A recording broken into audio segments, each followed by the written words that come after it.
All right, we now welcome on a very special guest. You all saw the brilliance of Sens goalie Dylan Ferguson last night against Pittsburgh, and this man was among his biggest supporters in the stands. He's a goalie mindset coach, author, and speaker. You can follow him on Instagram at goalie_mindset.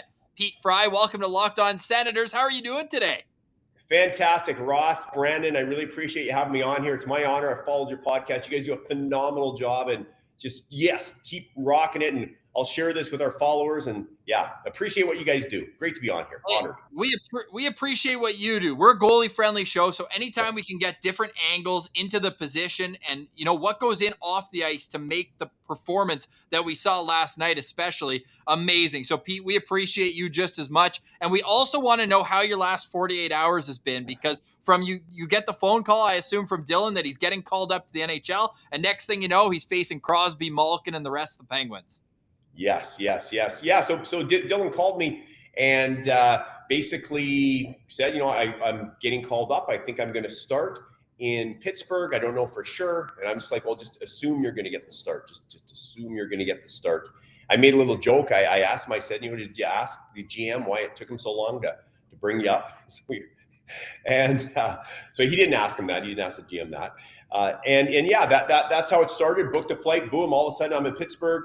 And he's facing off against Crosby and Malcolm, and it's just and he was in the National Hockey League 4 or 5 years ago for a few minutes for Vegas. He went in during the third period against Edmonton there, but he's never started a regular season NHL game before, so it was pretty significant. And for him to steal a game like that and just be a force out there was powerful to watch and to be a part of. Pilsy, we didn't even mention. So he's played 2 NHL games and he's played against McDavid and Crosby already. Yeah, pretty tough opponents to start off your NHL career, that's for sure. Now, Pete, I want to rewind this back even further. And when did you start working with Dylan Ferguson? When Dylan was a backup goalie for the Kamloops Blazers. Connor Ingram was the number one guy. Dylan was a backup. That's when we started working on. His dad actually reached out to me and said, can you start to work with Dylan? I just noticed his body language may not be that confident out there. And so we worked a lot on confidence anchoring, and you can see him do his pre-face-off routines. I think Ingold does a thing on him, Kevin Hutch, on him doing his pre-face-off routines out there. And so it's been 7 years now, I think. Wow. Something like that. 7 years, 8 years. Yeah. Yes. That's awesome. Yeah. Go ahead. Oh, I was going to say, yeah. So in Kamloops, that was an interesting time because, Connor Ingram was a world junior goalie for Canada back then. And Don Hay, who's a phenomenal coach. Don Hay was a coach. I think Don coached the world junior teams and he's coaching the NHL for a little bit, I believe as well, too. And Dylan wasn't getting games, like he was working hard. His confidence turned around. He's feeling good and stuff like that. I'm like, well, Dylan, go talk to Don. Go talk to your coach. In a non-threatening way, just say, hey, Don, I'm ready. You put me in, I'm going to get us some wins and stuff. So he goes in and talks to Don Hay and says, I put me in, I'll get us some wins and stuff. And Don Hay basically just says, it's Connor Ingram. You're not going in anytime soon, or so. I don't know what he said, but it was a great experience for Dylan back then, just going in and talking to him, no matter what the result is from the coach. And I think Don actually appreciated that Dylan did that in a non-threatening way. It's just all part of moving forward as a goaltender. So what's the biggest thing you've been working on with Dylan over the last 8 years? Is there a consistent theme throughout? Yes. Number one would be, if you look at the mental side of the game, and I'll ask goalies this all the time, I say, what percentage of your success is mental? And they'll always say a big part, like 90%. And I'm like, okay, well, even if it was only 25%, it's significant enough that you need to devote some time to it, because a lot of guys don't do that. And then I'll ask, what percentage of the mental part is confidence? And they'll go, oh, a big part of it is confidence. So the first thing was working with Dylan and throughout the years consistently on confidence and confidence anchoring. And to explain what an anchor is, they happen to us all the time. Like, you'll hear a song, you're with your wife, you hear a song and it reminds you of an old girlfriend you have and she slaps you. Like something like that. Like that's how it works, right? It's through connection, association, or all of a sudden you're driving and there's sirens behind you, a cop car's behind you, and you're like, your heart starts beating. From before, when you got a ticket, it just takes off in front of you and keeps going. So what I do is I help goalies get to a peak state of confidence and then do a movement to connect that. So you'll notice Dylan, when he's on the ice, boom, he'll do that same movement, and that brings back his total confidence.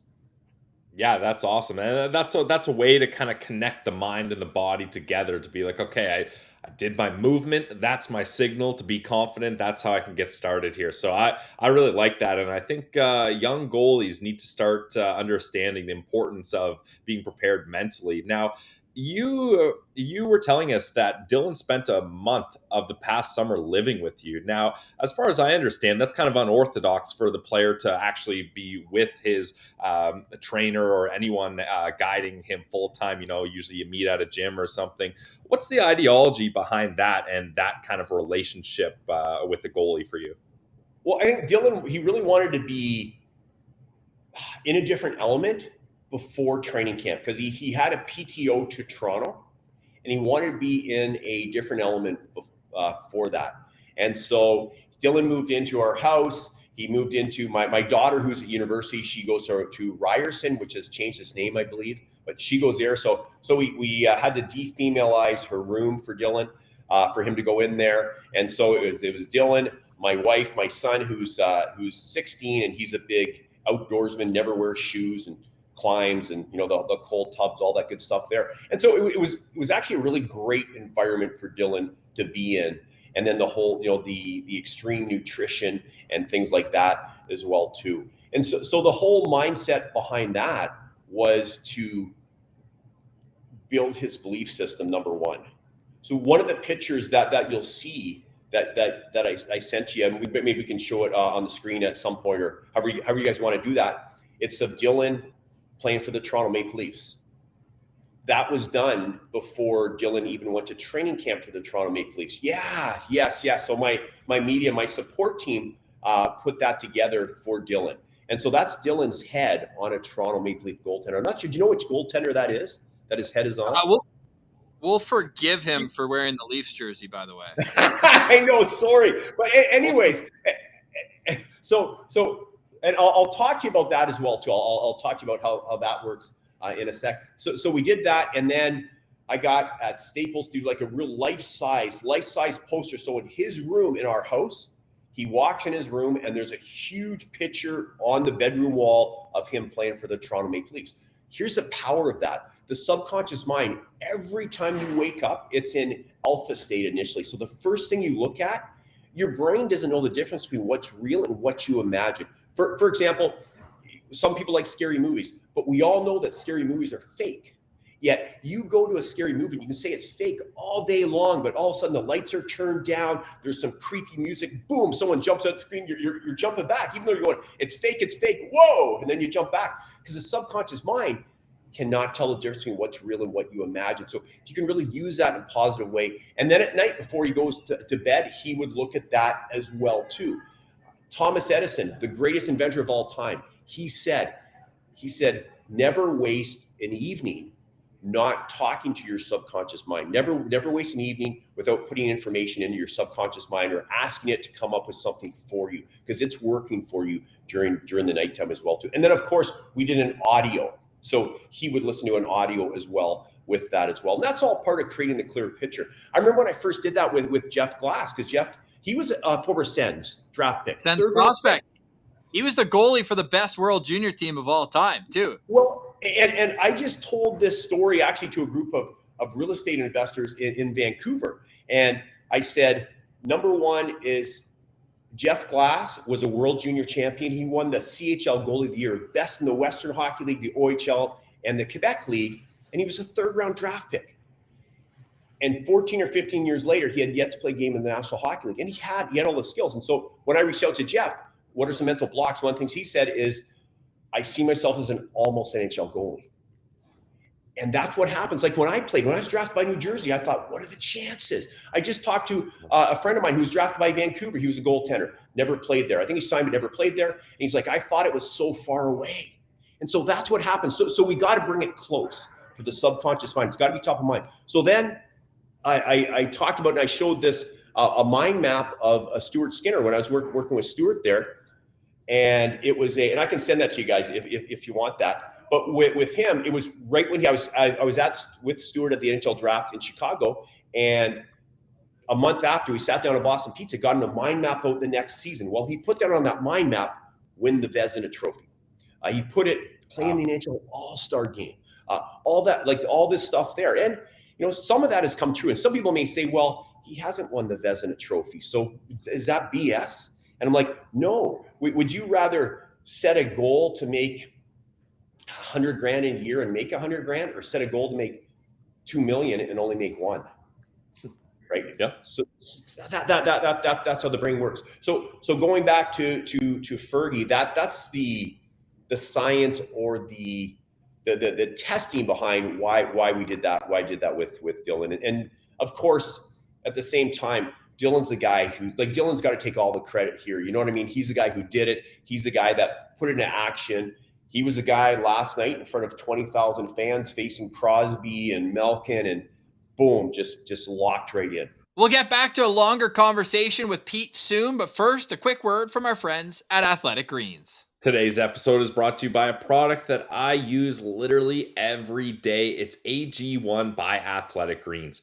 Maybe you're like me. You want to be healthy and eat well, but it's always easier said than done. Honestly, that's the toughest thing, but no longer the case with AG1. With just one delicious scoop of AG1 in your glass of water each day, you're absorbing 75 high-quality vitamins, minerals, whole food source superfoods, probiotics, and more, so you can start your day off right. This special blend of ingredients is going to support a lot of things: your gut health, your nervous system, immune system, your energy, recovery, focus, aging, all those things. And it can be hard and expensive to keep track of all different supplements and vitamins, not to mention how hard that is on your body. But AG1 costs you less than $3 a day. Consider it investing in your health, and it's cheaper than your coffee habit. So right now, it's time to reclaim your health and arm your immune system with convenient daily nutrition. To make it easy, Athletic Greens is going to give you a free 1-year supply of immune-supporting vitamin D and 5 free travel packs. Again, go to athleticgreens.com/NHL Network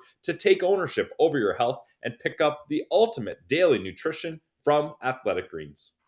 Today's episode is also the bonus episode is brought to you by Built Bar. Built Bar is the protein bar that tastes like a candy bar. And head over to built.com right now for the best offer you're ever going to get. Not only do you get Locked On 15% off with Locked On 15, but there's a buy one, get one right now, and the offer still applies. So go run. Don't walk to Built Bar. And if you need a little extra energy, well, don't you wish you had a Built Bar right now, because it is high in protein, high in fiber, but it's low in sugar and low in calories. It's exactly what you hope for, and all of them taste great. There's so many different flavors. They have some for everybody. So go check them out right now at built.com for this exclusive offer presented by the Locked On Podcast Network. Go get it right now. I'm telling you, my favorite is the chocolate brownie. Are you kidding me? It's so delicious. Go try the Built Bar Puffs. Get them at Walmart, get them at Sens Game, or order them online at built.com. That's promo code LOCKEDON15 for 15% off your next order at built.com.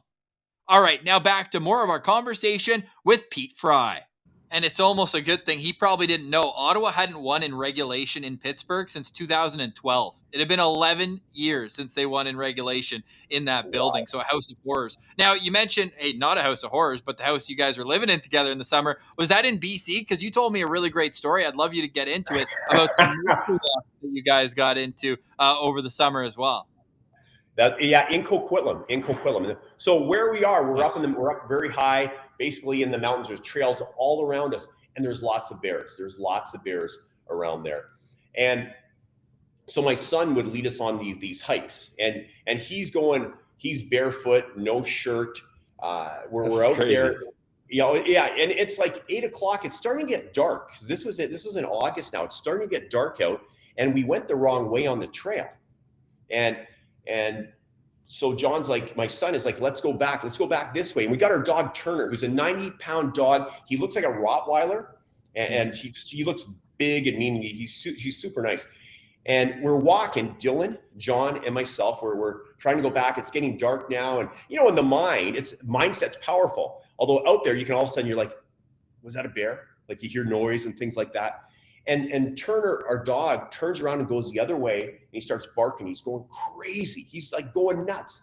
And then his barks turn into a whimper. It was like a horror movie, like this whimpering.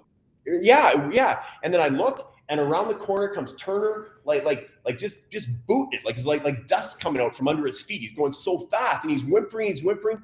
Two 400-pound black bears come around the corner, chasing him, and they're coming right for us. We're right in the middle. We're right in the trail, right there. And so my son, I'm like, thanks a lot. He just takes off up, and he's running up the hill. He's gone.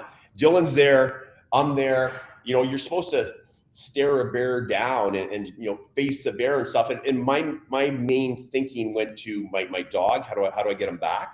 It's crazy how the mind thinks. And what happened was the bears, they didn't stop running. They kept running as fast as they could. But when they got about like 30 feet away from us, they jumped down on the lower trail and they kept going. So they went past us. I thought they were going to run right over us. It was interesting. So you got to ask Dylan about that. And after that, we were like, Dylan, playing at because it was still Toronto at the time that he was shooting for. Is that the Scotia Centre? Is that what it's called in Toronto? Scotiabank Arena. What do we call it, Pilsy? The Leaf Pile. Yeah.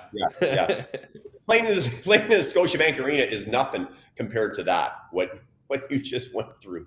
And so that was an interesting story, and yeah, there was lots of run-ins with.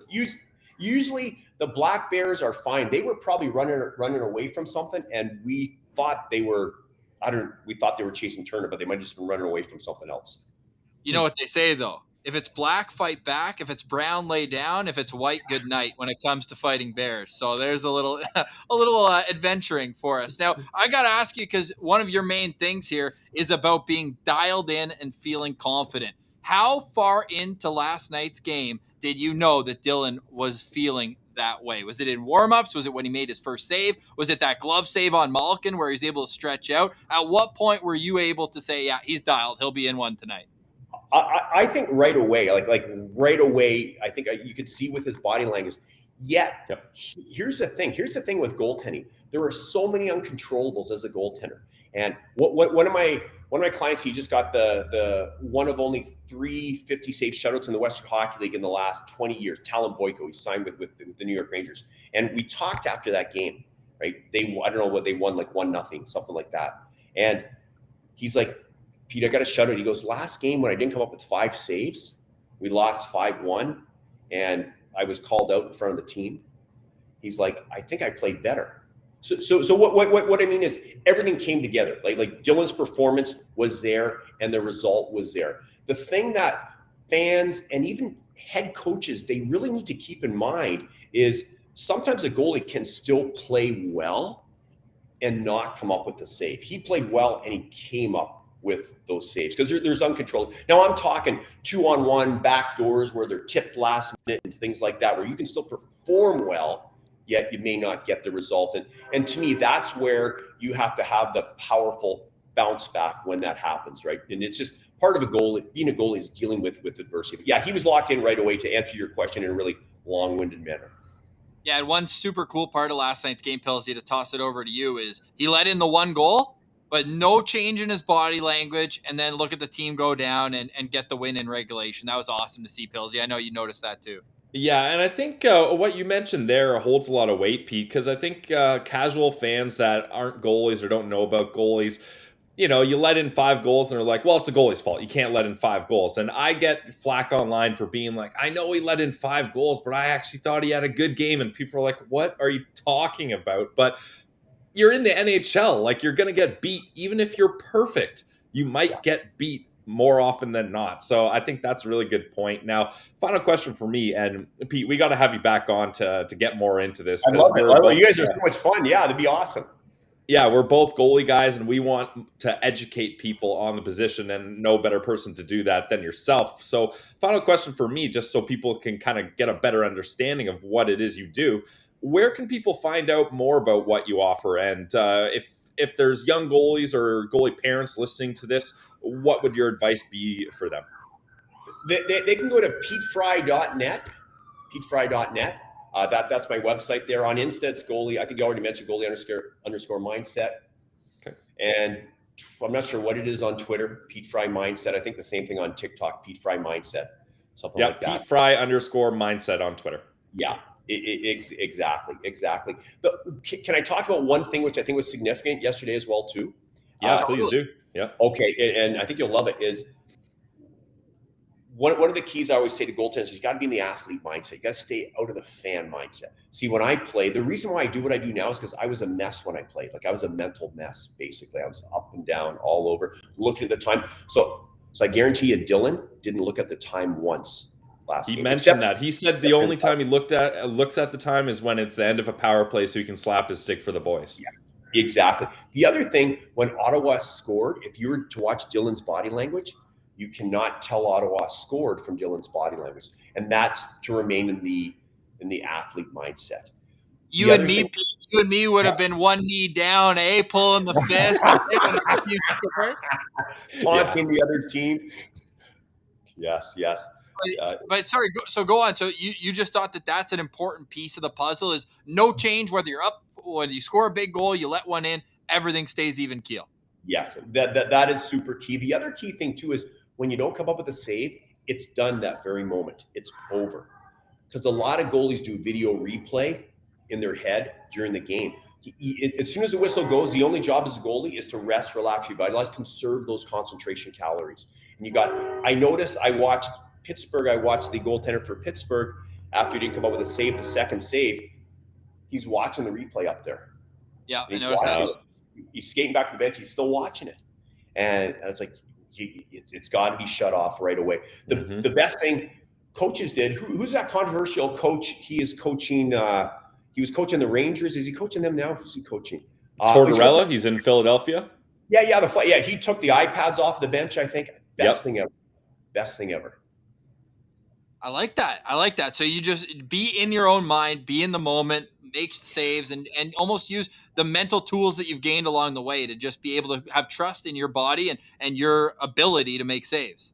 Yeah, exactly. If we don't do that, then a lot of our time and energy is spent on the mistakes that we make. Because, and it happens in practice. A player messes up, he misses a pass, and the coach is yelling at him. Now he's got to feel shame, he's got to look down, and those habits stick with us, and it affects the performance in a negative way.